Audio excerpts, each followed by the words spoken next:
So, welcome to Fusing the Unfusible. We have a special guest today, Jovana. Welcome. Hi, thank you.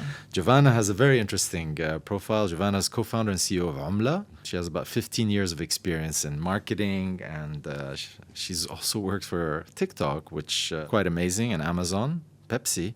And Jovana is a graduate of the Harvard Business School Disruption Innovation Program, and having worked under Clayton Christensen, who's one of the most prominent business and innovation thinkers. And she's also an early stage investor in a number of crypto and Web3 gaming projects. Jovana, welcome. Thank you for having me. It's good to have you here. Let's talk about fintech. You were recently at Seamless. You were a speaker at Seamless. I was there. I was amazed to see how big fintech has become, how big a seat at the table they have right now.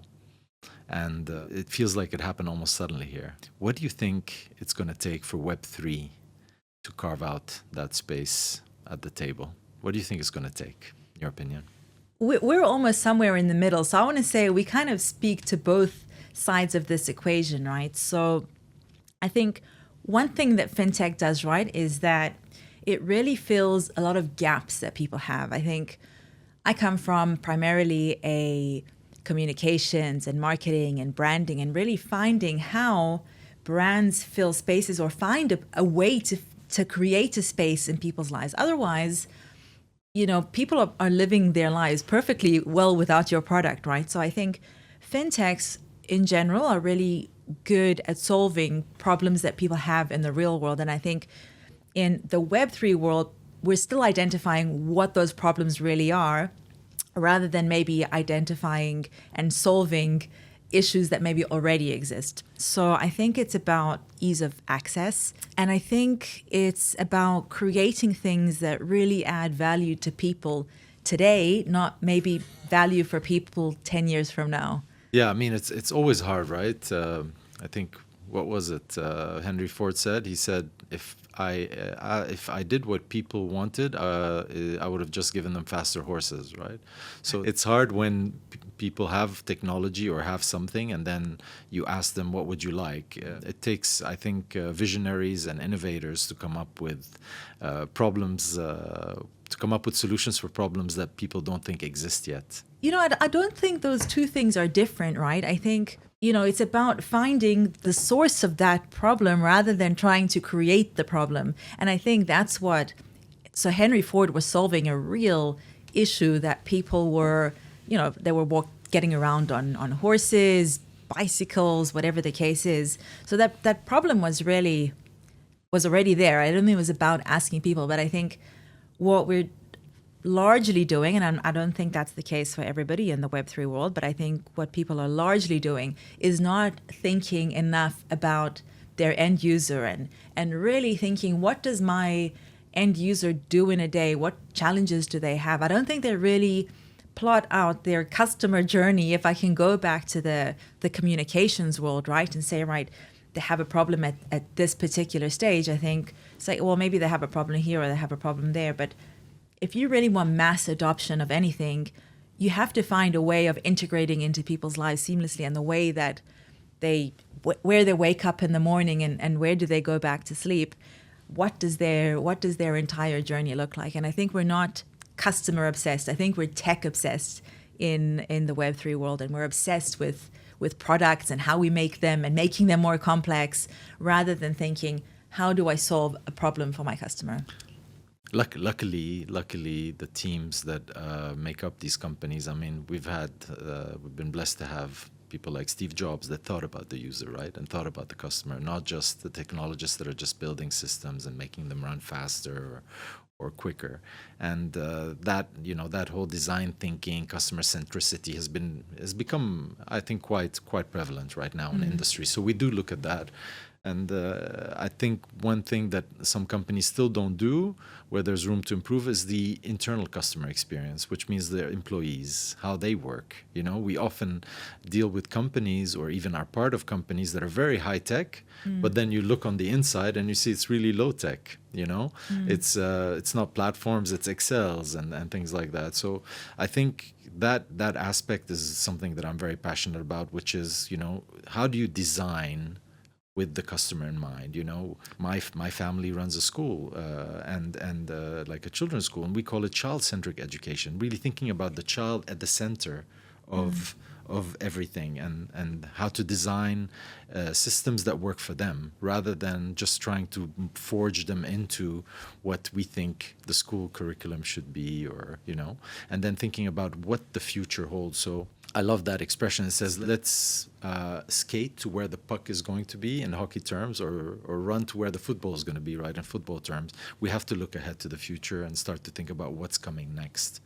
And, it's a super exciting time. I mean, we were just talking earlier before coming here about ChatGPT, right? And how, older people that have never imagined, like somebody like my mother would be using ChatGPT, but today she was having conversation with ChatGPT-O, and so it's incredible. So, back to our work, right? Our work is about helping companies with technology. Would you say that's an accurate statement about what you've done, or even, I mean, in marketing, right? You were still working with technology. Yeah, and I think, I've worked with a lot of mass market brands, and I think particularly with Omla, I think if I compare our approach, I think we are just so customer obsessed. We started with the customer, we didn't start with the technology.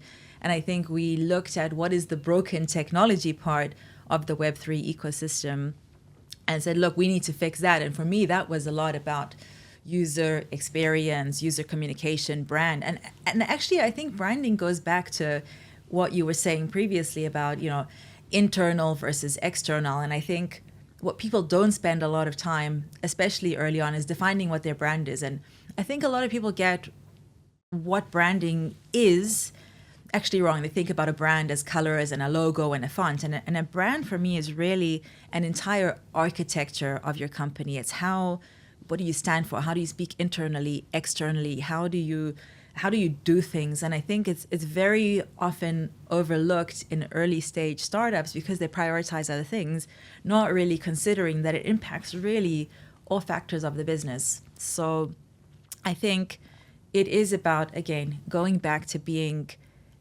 I don't want to call it customer centric. It's about being people centric, and it's about being, I love that, empathetic to the needs of what your customers have, or your employees have, or whoever is within your circle. And I think ChatGPT is actually a really great example, I think, of a product that is highly technologically advanced, but also solves real world problems and real world challenges, whether it be for finding information, whether it be for, having some sort of social interaction. Whether that social interaction is real or not is questionable. But I think they had a product that was technologically advanced, but also, again, fit into the consumer journey, if I can call it that, of everyday people. I love what you were saying earlier about people and how companies operate, and for me it's about culture, right?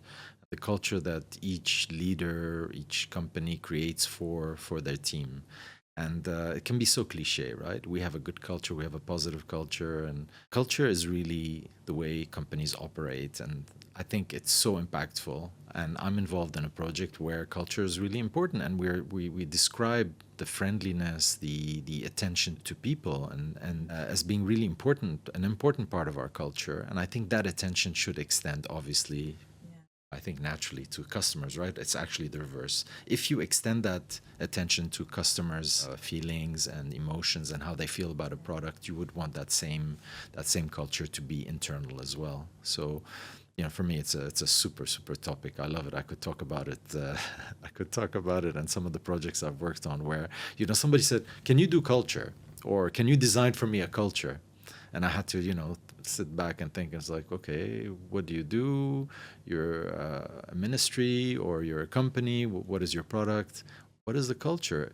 Isn't it being able to explain to everybody in the company how they fit in, to delivering the strategy? I love that you've said the word strategy, actually, because when you started talking about culture, it actually took me back to one of the lectures that I had at Harvard Business School, and I'll never forget it because Professor Clayton Christensen said, culture eats strategy for breakfast, right? And culture is not just something that is top down. I mean, it's very much a two-way street. It's top down and it's bottoms up. So, yeah, somebody can try and design a culture, but cultural design is, I think, by definition, something that, you know, it almost sounds schizophrenic. It's like two different ends of the spectrum. It's like culture and design. Culture is not something that you really design. It's something that is shared value and that is created. There's so many meanings to it, right? We could call a culture, you know, I'm multicultural, right? So I come from various roots, and some people mistake that. We're really talking about how we operate, right? How we treat people, how we behave, how we deliver. Because when we work, we're delivering something. We're interacting, you know, there's an aim, there's an objective, and how does that company work? And I've designed interview questions to test if somebody would be a positive addition to the culture, right? Rather than be a negative addition to the culture. And then we can get into the topics of KPIs and OKRs. And some people deliver KPIs, but with such a toxic culture, right? That they create so much negativity around them that it affects everybody else. And they deliver their KPIs, but what about the overall strategy? What about the strategic alignment of all the departments, of all the teams delivering something? And this is something that fascinates me.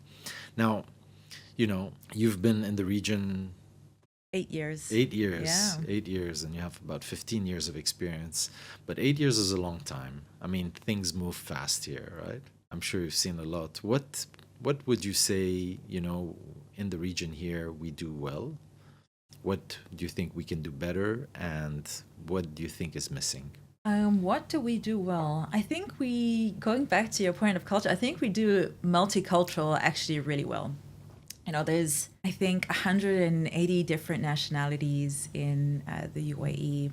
And I think everybody is living harmoniously together, and it works, right? It's a system that works. What do we not do well? I think, you know, that's a hard one.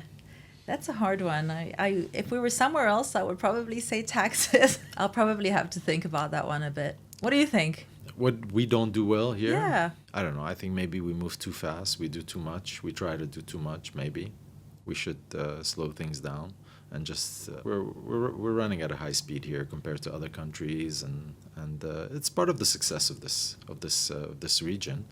And we kind of get addicted to it, and then I guess we have to travel and go and meditate somewhere and relax. But tell us about the product. Tell us about the Omla. Omla. Well, I think Omla in Arabic means currency. Exactly, Yeah. it does.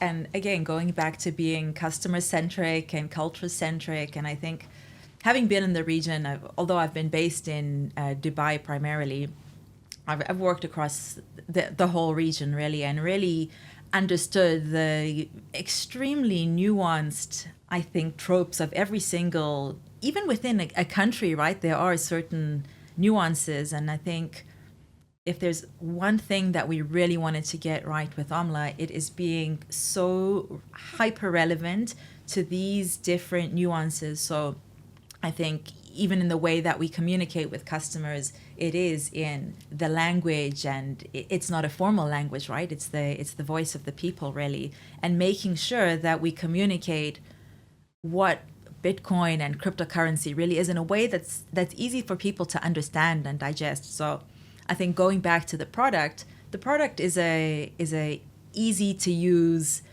beautiful UI, easy way to save or invest or whichever way you really want to look at it, into initially just Bitcoin and then a basket of currencies on a weekly subscription basis, essentially. So you don't really have to go and time the market and read charts. And it goes back to what I said earlier about, you know, fitting into the way that your customers live their lives, right? Because I think we understand that fundamentally most people don't want to go and spend 100 hours watching videos about how to trade or how to read charts, etc. So we've given them an easy to use method of getting a bit of crypto and really keeping it for a long time. I love it. It reminds me of one of my favorite books called The Richest Man in Babylon. I don't know if you've read it, but it's really about the wisdom of saving. And this idea of, not timing the market, just dollar cost averaging, just buying, and those kind of disciplines. And I think the region is kind of attuned to it. It is the Eastern, let's say the Eastern cultures are used to saving, and the Arabs as well. So I think it sounds like this is really good.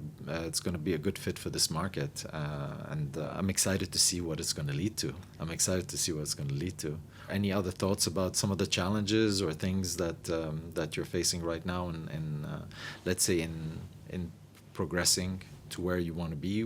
How far are you from? Are you live? What stage are you with Omla? So we are currently finalizing our product development. So we'll be going live with beta shortly, in the next couple of weeks. Although we've actually run a lot of focus groups, and I had a conversation with someone who is a investor in the industry, and I said, we ran a couple of focus groups. He said, I've been investing in this industry probably for the last 5 years. This is the first time I've ever heard someone use the word focus group. So I think right now we're just making sure that the product is really super solid for mass market adoption, and making sure that language, tonality, and everything else fits the audience that we're after. It sounds amazing. It sounds something like my parents would be able to understand and consume and benefit from. That's the idea. Amazing. Any other final thoughts? I mean, we were, are you planning on using AI somewhere in your tech stack, or is that something that you're looking at? AI, I think, comes into so many different parts of what we do. I mean, there's AI in the KYC process and making sure that it is more secure. There's AI in managing data and making sure that the vast volume of customers that we are going to have are served right message, right time, etc. And then obviously on the tech side as well. So I would say we're not an AI company, although I think like every company is an internet company these days. It's inevitable that every company will be an AI company as well in some shape or form. True. I think there's a lot of excitement around AI. We've just heard that there's a fund announced in the IFC, that there's money that's going to be allocated to that. And I think it's important to highlight that, what we do, how we use AI. Of course, there have been a lot of talks about how to not to misuse AI, but focusing on the positive, I think we're going to see a lot of AI happening, a lot of investments happening, and affecting people's lives. And I shared with you a story about my mother using ChatGPT today for the first time because she was able to converse with it, and this is an exciting moment. This is an exciting moment. I'm really looking forward to see Omla go live, and I wish you the best success, and hope to have you on soon to talk about that. Thank you so much. Thanks for coming. Great speaking to you. Thanks.